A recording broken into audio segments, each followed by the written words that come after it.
I'm going to be talking about movies with my friend Leo Canonis, the film freak. Welcome.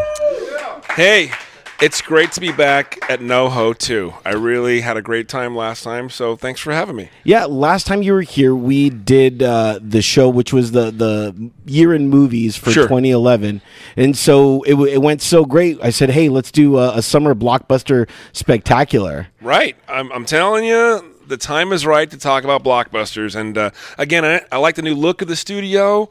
Again, the signage is amazing, and I want nowhere else to be but entering the shell, bro. So there we go. Fantastic. This year, we have a lot going on in movies. We have I want to say like 8 like comic book movies coming out.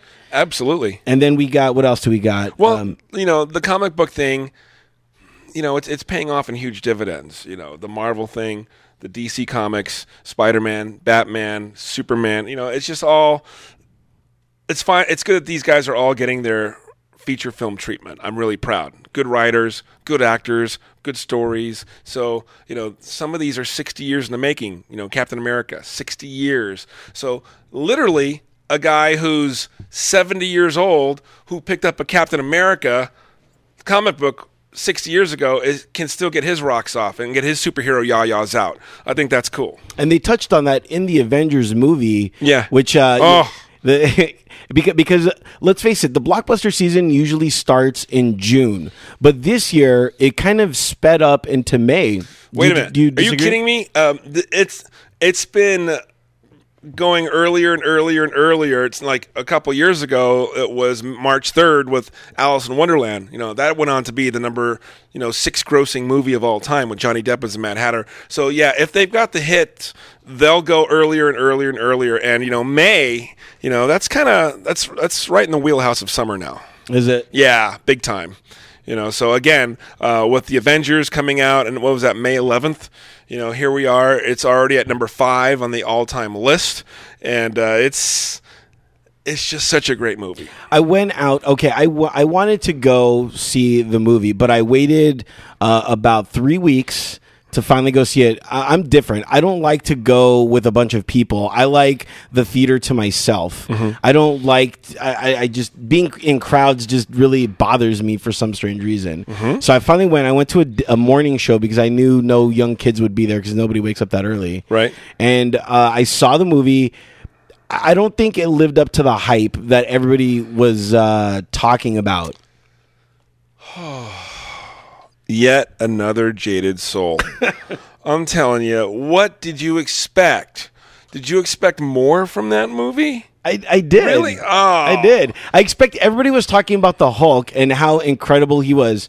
He was incredible, better than Edward Norton and any other Hulk in that fashion. Mm-hmm. But as far as, carrying on the movie, I don't know about that. Well, I just thought it worked perfectly. They finally found a way to integrate the Hulk, and you think he had vulnerabilities, but he really didn't. The way he took on the rocket fire, or the way he took on the jumping and the slamming. You know what? I thought it was great. If anyone didn't have a good time at the Avengers, stay home. That's what I'm saying. I mean, come on. I think that's about as good as it can get for a comic book movie. I mean, all those different characters woven into one plot was pretty amazing. And I like what Jeremy Renner was doing as Hawkeye. He knew the vulnerabilities of the helicarrier. So when he shot the explosive arrow, he knew exactly where to hit it to cause the most damage, to put our heroes in danger, in peril, if you will. I thought that was very, very clever. Classic Joss Whedon. Let's talk about Jeremy Renner real quick. Sure. He's going to be coming out, and this is later on in the season. Yeah, August 3rd, The Bourne Legacy. Okay. After seeing him in Avengers, can you now see him as the next Bourne guy? Well, you have to go back even further to last holiday season, Mission Impossible Ghost Protocol. He plays an operative going against Ethan Hunt, Tom Cruise's character, and you can just tell he's kind of got that spy thing going about him. Now, I was boycotting The Bourne Legacy because what's a Jason Bourne movie without Jason Bourne? Matt Damon is out, but here's what's in. Tony Gilroy, the writer-director of two of the best Bourne films. Really wrote all three of them, and he's amazing. So I don't know why they didn't wait for Matt Damon. I think if Universal was smart, they should have waited a year. The audience is going to come back. So it's Jason Bourne's world. It's the same operatives, the same everything, but there's no Jason Bourne in there. I think it's going to be all right. It's just, it's kind of a big letdown. Tell me about the date that they gave it out. That's kind of in the wheel of kind of the final blockbusters. Well, what they do is you're gonna get your tentpole films in May, June, and then you got a couple in July. You got The Amazing Spider-Man and The Dark Knight Rises. That's kind of your July right there. August, what they're hoping for is what they call a sleeper. A sleeper is a movie that they kind of put it out there, and then they hope it has legs. So these August releases, they're going to be looking for $80-90 million from the Bourne legacy. I guarantee a lot of people are going to check it out. The early reviews are amazing. CinemaCon in Vegas, the footage they unveiled was pretty top-notch, so I guess I'm in for that one, even though begrudgingly I'm in. We're talking with Leo Canones. He is a movie expert. You can find him on his website, filmfreak.com. And I'm going to go do a real quick, studio audience instant poll with what we're talking about so far. Didn't you guys get to see The Avengers? Yes, I did. And I think you're... Well, hold on. Jump on up. There we go. Yeah, what's happening? You're insane, man. Avengers was awesome. Really? He's pointing at Turtle. Not Leo. Leo, yeah. your sanity is intact. Avengers was awesome, man. And the Hulk, ragdolling Loki, bro. Come on, man. Yeah, Ragdoll Loki was a great scene. The Ragdoll Loki, that was the whole movie. Like, you could like that whole movie just for that scene. If you don't even like the rest of the movie, if you just think it's overlong, if you think it's just kind of convoluted at sometimes, it's just the laugh and the sensation you get from seeing somebody just smacked around like that, bro. Just that 7 seconds is enough to make me love that movie. Mm-hmm. That's it. That's a very good point. Yeah. The fans have spoken. Apparently, yet again, I don't know what I'm talking about, people. Well, that's the thing. You do, it's subjective. I believe if you spend your money to go see a movie, it's like a vote in an election, so you can have your say. If you, rather see, Kate Winslet, in The Reader, hey, that's your thing, man. That's your journey. That's what you're into. That's okay. That's fine. We're the Avengers over here on this side. Okay, one real last quick talk before we take another break. Sure. Battleship. Did that thing sink or what? It sank fast. And, I went to go enjoy it. The first 20 minutes of the film, I'm like, and I'm not kidding, it was some of the best sound of any film I've ever heard. It was great. It was really thunderous and sounded really good. But then again, they turned a 1931 Hasbro strategy game into an alien invasion flick. So the thing I wanted something like Crimson Tide exactly meets The Hunt for Red October with some things happening on sea level as well. Yeah. I thought it was going to be real clever, but what you got was, okay, we got to blast them out of the sky. So it kind of fell short for me. I did like to see the old salts, the World War II veterans firing up the USS Missouri. Those guys were hard as nails, coming out of retirement. It gave up to the AC/DC. It was like as my favorite writer, Gary Ross, who wrote Hunger Games, would say, it was like simplistic rah-rah, but still, I enjoyed that. So I didn't hate Battleship, but at the end of the day, it just never stood a chance with the Avengers. The Rock of Ages, Tom Cruise, in his element. Stacey Jacks is his character, and I think Tom Cruise is not only going to knock it out of the park, let us not forget his work ethic. Okay, his parents are trained opera singers, and he's never tapped into the singing thing. So he sang for 5 hours a day, and he danced for 5 hours a day for 6 months. Like Owen Wilson would never do that. Owen Wilson, if he plays a surfer, Owen Wilson would just trot out of the water holding a surfboard under his arm. If Tom Cruise plays a surfer, he's going to get the best surfers in the world, and he's going to be in Hawaii for a year learning how to surf, so when his character's out there, he's surfing. Well, anyways, Tom Cruise, he did the due diligence, and I think it's going to be a great showing for him. He can't lose. It's great because it's all your favorite white trash anthems. What I say? Did I say something wrong? No, I mean it's Guns N' Roses, but they're all sang by I think one of them is Catherine Zeta-Jones is in it. She's kind of like the foe. She's kind of like trying to shut them down because they're immoral. And then you've got Alec Baldwin and Julianne Hough sings a lot. Tom Cruise sings a lot. So you got Rock of Ages. I think it's going to be fun. I don't know if it's going to be a blockbuster, but I think it's going to be fun. Okay, now G.I. Joe Retaliation is the next one to come out. Two things. I liked the first G.I. Joe, but only as a rental, and I saw it on HBO, so I didn't feel bad watching it, and I liked it. Where I think they went wrong was I want to see G.I. Joe with actual killing, with actual, consequences. Mm-hmm. Not with just them just shooting you. You're not seeing anything like that. But I do like the fact that The Rock is in it, Dwayne Johnson, and it's going to be interesting. I don't think it's going to do well though. To tell you the truth. listen to me. Well, that's why you're the film freak.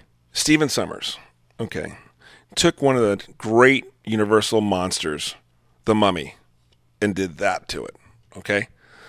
Then he took some other great Universal monsters and did Van Helsing. Okay. Then he took G.I. Joe, and then he did that to G.I. Joe. Okay. So now we have G.I. Joe Retaliation. Fine. The Rock. Fine. Great. Okay. I get it. But I've seen G.I. Joe already this year. It was called Act of Valor.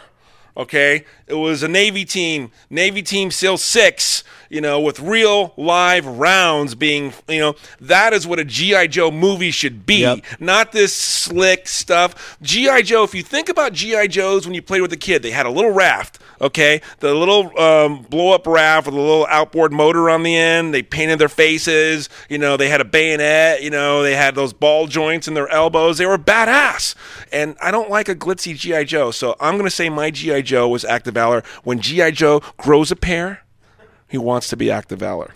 Nice. I'll see that too. I'm going to wait, for G.I. Joe Retaliation. Have you seen Act of Valor? No, I haven't.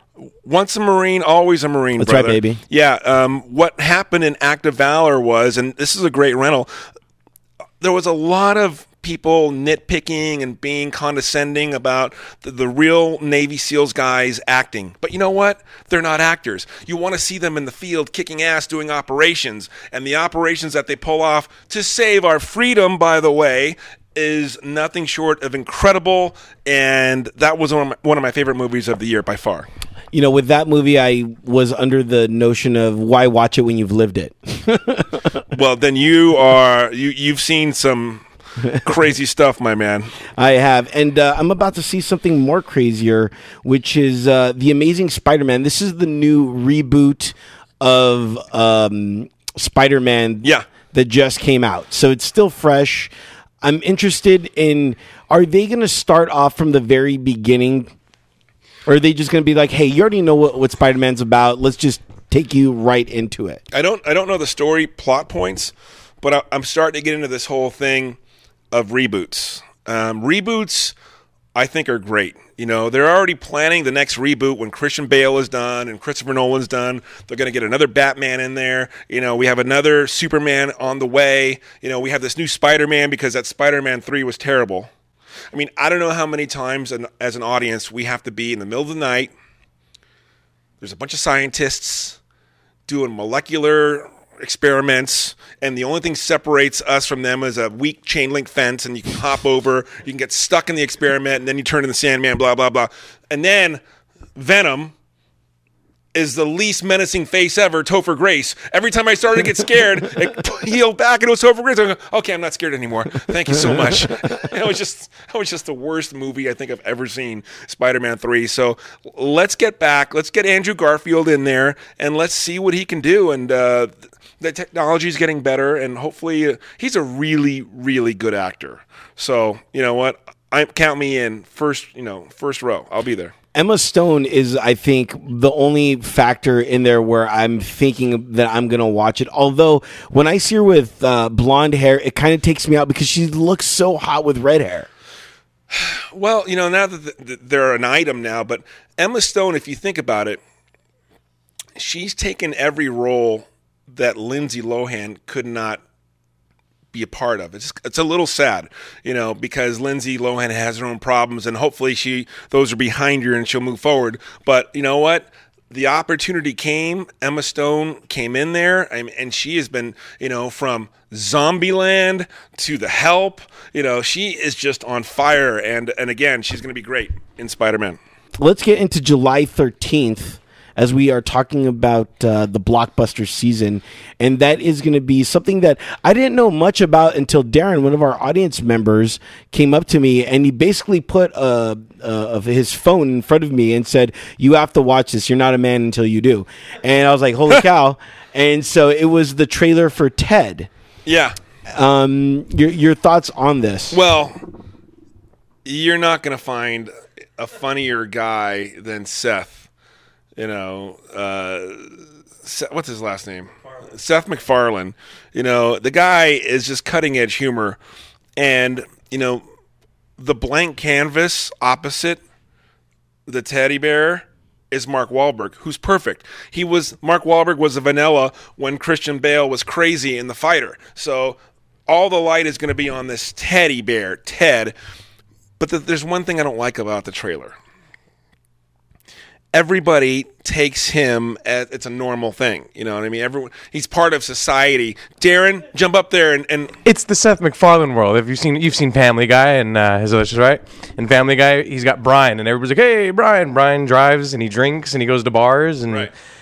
In the Cleveland show, Cleveland's neighbor is a bear. Is Sure. a family of bears. In American Dad, I just got to go with it. the goldfish talks, and they got an alien that lives in them. So it's the Seth MacFarlane universe, just live Let it action happen. now. Don't overthink it. Basically, yeah. Don't overthink it. Just get in. Yeah, I'm in. I'm in for a raunchy teddy bear. He's gonna. I'm in for that. Again, a lot of people in this town don't have a suspension of disbelief, which means things have to be based in reality. Oh, if it's not Leaving Las Vegas, if Nicolas Cage isn't drinking himself to death in his hotel room, I'm out. It's like, screw you. Give me the teddy bear. Who's obnoxious. I'm in for that. Ted, count me in. Now, the I think this is going to be the coup de grace, the one that's probably, I don't know, this could give Avengers a run for their money, and that is The Dark Knight Rises. I don't know. Really? I trust Christopher Nolan, but let's face it. When they had that 6-minute IMAX preview of Bane, the whole air thing and airplane over Ireland, and I couldn't make out one word that Bane was saying, and then within one day, every board lit up. Like, what's going on? What's going on? I can't understand it. I actually spoke to Tom Hardy at the world premiere of This Means War, and I said, "Look, I trust Christopher Nolan. What's going on with the dialogue is you're going to be able to hear it." So that kind of talked me out of the trees, but. I got to be honest with you. I trust the guy, but it seems like there's a lot going on in the trailer. They're giving away a lot. The Catwoman thing I could totally do without. I mean, I just could say, Anne Hathaway, you're great, and all that stuff. Maybe Bruce Wayne takes her to the back and slices off a piece. That's fine with me. But, the whole Catwoman thing, I'm going to have to wait and see how it plays out. And, Bane looks tough. But Bane was like 6'9" in the book, and Tom Hardy's like 5'5". So, and but movie magic through the there's one thing that really I thought I would never see. Batman does not look the same in the daytime. Batman looks like a guy in a bat suit in the daytime. There's nothing ominous about him in the daytime. So a lot of these scenes they show him in the daytime, I'm like, yeah, okay, they're showing him in the daytime. Not too into it. So it's my favorite thing in the world. I almost got a Batman tattoo. It's my favorite movie entity. Christopher Nolan is one of my favorite filmmakers of all time, and I'm there midnight, IMAX. There's over an hour of IMAX footage. So again, Christopher Nolan is pushing the edge with IMAX technology, and you have to see it in 3D. Don't be one of these people who go, well, I have a big screen at home. I've got a 70-inch at home. Well, it's meant to be not on a 70-inch, a 70-foot screen, you douchebag. Okay? We already talked about the Bourne Legacy, but also coming out that week is Total Recall, another reboot. Yeah, definitely. Colin Farrell is reprising the role or taking over the role that Arnold Schwarzenegger from the classic film. So again, CinemaCon in Vegas was an outstanding place for previews across the board. See, what they do at CinemaCon is they show extended parts of the movie up to 30 and 40 minutes to the NATO, National Association of Theater Owners. So they try to get the theater owners pumped up on a movie so they'll book it in their theater no matter where they are across the country. It's cutthroat. So the studios are out there, they're lifting up their skirt. Look at what we got here. And across the board, the footage for this one, Total Recall is amazing. There's so many movies going around. I'm like, okay, yeah. So I'm in for that. I want to see one of the last movies coming out. August 17th, The Expendables 2. Right. What are your thoughts on that? I saw Expendables 1. It was good. I'm glad I waited to see it, on TV. Yeah. Well, you're talking about an action flick with Bruce Willis, Sly Stallone, and Arnold Schwarzenegger, who's 66. Okay, these guys are old. Their idea of action is skipping a nap. Okay, so, you know what I mean? It's like... Once again, you have money, so if you're going to go see the film, you have that option not to. Absolutely. So, Expendables 2, you got... I think action is a young man's game. I think Jason Statham, even he's getting a little long in the tooth. I mean, he's been doing action for a good 10 years now, going back to the first Transporter, which is amazing. So, and now it's like anybody and everybody, who's... I think there's like... Isn't there like 32 Expendables now? Yeah. It's like, please, Chuck Norris. I mean, listen. He's not expendable at all. He's Chuck Norris, man. Yeah, he's expendable. I mean, he's an infomercial guy. You know what I mean? Go get out of here, Chuck Norris. With that painted-on beard, with that Ron Popeil beard. Stop it. Kind of something going on in NoHo 2 Studio that we've talked extensively about. And this is Alan Rickman. And he is just like one of the best actors that I think goes unnoticed. Oh, yeah. Alan Rickman, of course, he played Hans Gruber. Brilliant. In the first Die Hard. Brilliant. He's the Sheriff of Nottingham. Bill Clay.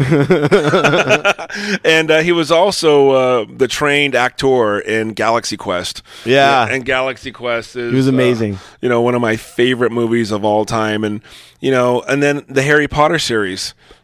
Brilliant, right? Yeah. And, the arc that the character had in there. So, again, when I think the last time I interviewed him was about 3 years ago, and I literally... wedge something from Galaxy Quest in a 3-minute interview because I don't care, because you know what, that's a movie I love. Anyone listening to our voice right now, if you have not rented the 1999 science fiction comedy starring Tim Allen called Galaxy Quest with Sam Rockwell, Sigourney Weaver, Alan Rickman, Tony Shalhoub, it is one of the funniest movies, one of the most clever movies I have ever seen. I guarantee you will love it. Galaxy Quest.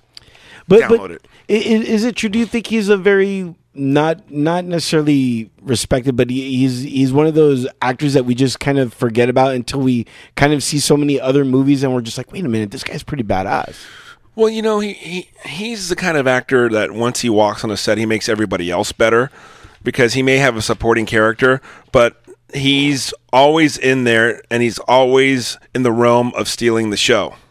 Mark Doty, we have the floor opened. Go ahead. I kind of got lost when you said Die Hard, and I started thinking about Closet Land. Did you mention that? I have not seen Closet Land. Closet Land is like the most Alan Rickman you will ever need. Wow. It is a badass monologue, basically, of Alan Rickman talking to Madeline Stowe. He's her captor, and she's blindfolded through the whole movie, and it's a really fucking great movie. Okay, so there it is. All right. Thank you, Mark Doty. No too. Love it. Yes. Yeah, and since you are right there, I might as well give some shout outs. Tell me, what do you think of the studio, Leo? Well, this is my second time at NoHo 2. Very comfortable feel. Sit right down in here. You're amongst friends. And when you're in this kind of energy, you're more apt to let your guard down and then, give it over, as they say. So someone that you're interviewing is more apt to, see you less as a journalist, more as a friend. So I think it's going to, I know it has because I've listened. It helps the interview. It really is. So again, a great place for bands to record. The music is first, and the sound is always right there, and you're always upgrading, putting it right back in and perfecting and evolving and making it better and better and better and better. And you know what? I'm just thrilled to see it because you're my friend, and it's just going up and up and up. Well done.